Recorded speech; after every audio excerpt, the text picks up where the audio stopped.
Hey, what's up? I'm back with another Monday Night Raw overview, so let's get right to it. First off, the show opened with our new GM, Mike Adamle, coming out and giving a little promo about, how he's been ridiculed in the past for his bad announcing, and how I think they're trying to give him a gimmick of someone who, I guess, takes charge a little bit and does things the way he wants, as was reflected with the matches he made. But still, a pretty bad promo. Apparently, he's not, that much better on the mic. I mean, he was already pretty horrible in his announcing, but his mic skills aren't that much better, so we're going to have to struggle through that a little bit more. Hopefully, though, he'll get better or something. But still, I don't think it's the right choice for GM. Then after he gives his little spiel, JBL comes out, and eventually Y2J, Chris Jericho, and they talk about how they're both should be put up into main event status with CM Punk at SummerSlam. So they go back and forth with that, and then Mike Adamle makes a match, 2-on-1 match, a handicap match, JBL and Chris Jericho versus CM Punk, with different stipulations that whichever JBL or Chris Jericho, whichever one of them can pin CM Punk, win the number one contendership. So a little different. And if CM Punk beats them, then neither of them get the number one contendership. So, possibly a good match set. And then, so we have our first match of the night, which is for the Intercontinental Championship. Mike Adamle in his promo also said he was going to make 3 championship matches for the night, and he indeed does that. And the first match is Kofi Kingston versus Paul Burchill. Now, I myself like this feud. I think it's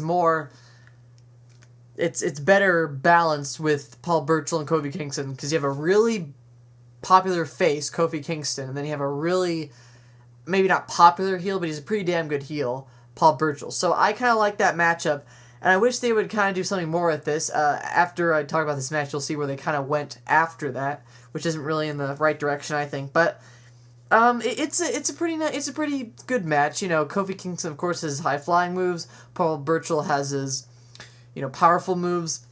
It ended, though, how I thought it would. Kofi Kingston gets the win, and then that kind of ends their feud for a while, I guess, or for some amount of time there, because later in the night I'll tell you what happens after that. But so that kind of ends their feud for a little while. Paul Burchill and Kofi Kingston will not be having a match at SummerSlam. Then about immediately after that, since, what's her name? Let's see, Katie Lee Burchill is, with Paul Burchill, then she has a match right after that match for the Women's Championship with Mickie James. So, one right after another, that's kind of nice.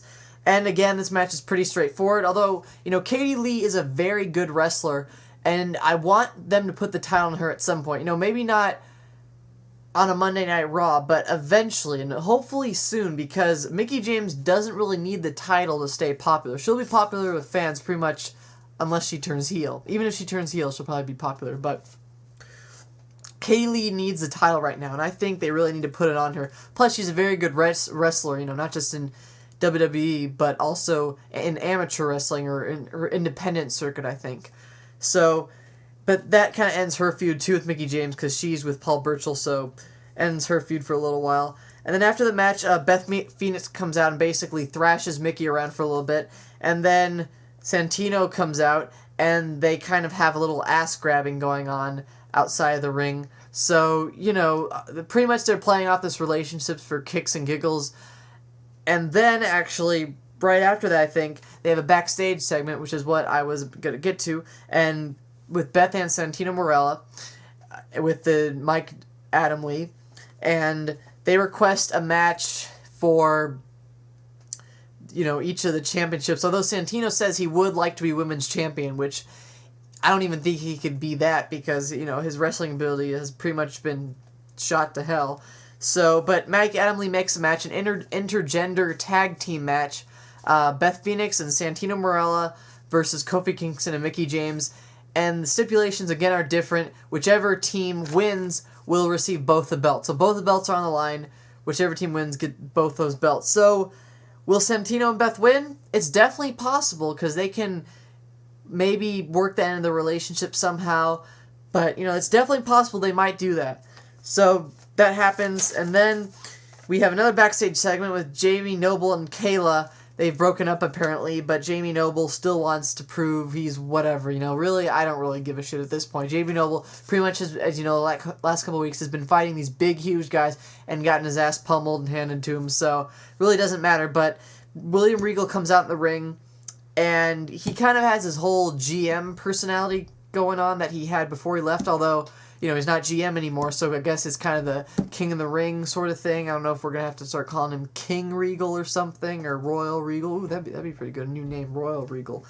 And so then Jamie Noble comes out while Regal's giving a little speech, and then he starts trying to punch him, and they go at each other for a little bit, and it kind of goes nowhere. But then we have our third match, which is the 2-on-1 match, JBL and Y2J versus CM Punk. Now, like I said, about CM Punk being champion, a little too soon for him, I think, and especially now they're kind of lowering the champion status because, forever since CM Punk has been champion, they've had all his matches before the main event. Even at the pay-per-views, his last pay-per-views match was before Cena and JBL, which shows how much higher those two guys are than him.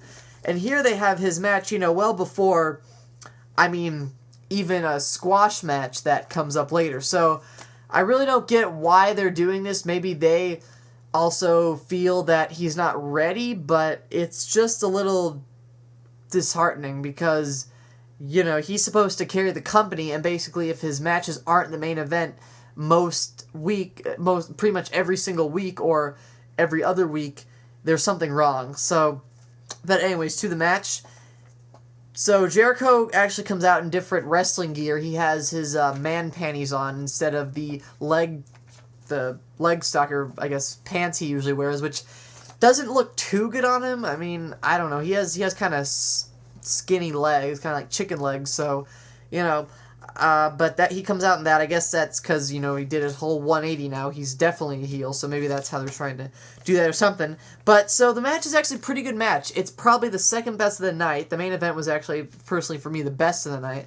But it's not a bad match, and it comes down. Oh, I'm sorry. Before this, I forgot to mention Mike Adamle comes on the Titantron. He says if Jericho and JBL don't pin CM Punk in 10 minutes, then if no one wins, then it's going to be a triple threat match at SummerSlam, which actually would have been a decent match. I would have liked to personally see that because I think Chris Jericho and JBL's wrestling abilities are pretty good. CM Punk also good. That would have been a good match, but ultimately the winner is JBL. He wins it in the last 3 seconds of the match, so it's good they took it down all the way to there. I was kind of thinking it might pull it that way. I actually thought it might be a triple threat match, but it ends up being JBL, which makes a little bit of sense. It would be him because I think they're going to try to put Chris Jericho in keep putting him in the same angle with Michaels. I think they're going to have this angle until Shawn Michaels can physically come out and just beat Chris Jericho. So they have that, and then they have a promo after they have Michaels and Jericho at Great American Bash. As you know, that's where Michaels got his eye injured.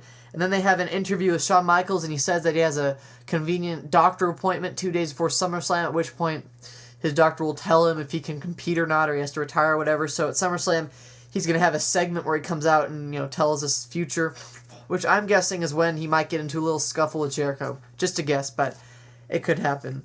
So, then we have Matt Striker versus Kane, which is basically a squash match. Kane's winner. Nothing really else to say about that, except Matt Striker comes out with the whole clip, with the whole, he does his writing on the chalkboard and all that stuff, but really a squash match doesn't really matter. Kane also says that it's alive and he's in a better place. So I think he says it's alive. He says something, but basically I guess are they turning him face again? I don't know. They might still keep him heel, but he says he's in a better place, so that probably means good things for Michael Cole.